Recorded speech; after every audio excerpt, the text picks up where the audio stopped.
ప్రజలు కష్టాల్లో ఉన్నప్పుడు పలకరించని నాయకుడు తన వర్గం మీద చిన్న ఈగవాలిన ఊగిపోవడం విడ్డూరమన్నారు ఏపీసీసీ అధ్యక్షురాలు వైఎస్ షర్మిల.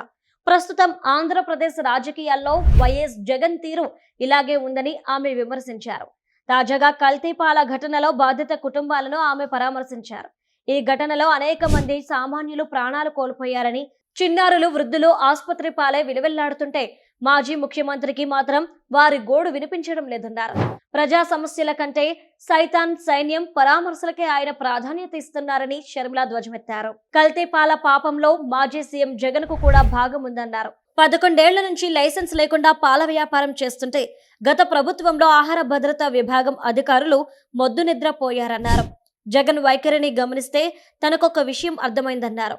అధికారం పోయాక ఆయన కేవలం తన పార్టీ శ్రేణులపై దాడులు జరిగినప్పుడు మాత్రమే బయటకొస్తున్నారని, ఒక రకంగా చెప్పాలంటే అది సైతాన్ సైన్యం పరామర్శ యాత్రే తప్ప ప్రజాక్షేత్రంలోకి వచ్చే ఉద్దేశం ఆయనకు లేదని షర్మిల చెప్పుకొచ్చారు. ప్రజా సమస్యలపై చిత్తశుద్ధి ఉంటే కల్తీపాల బాధితుల వద్దకు జగన్ ఎందుకు వెళ్లడం లేదని షర్మిల ప్రశ్నించారు.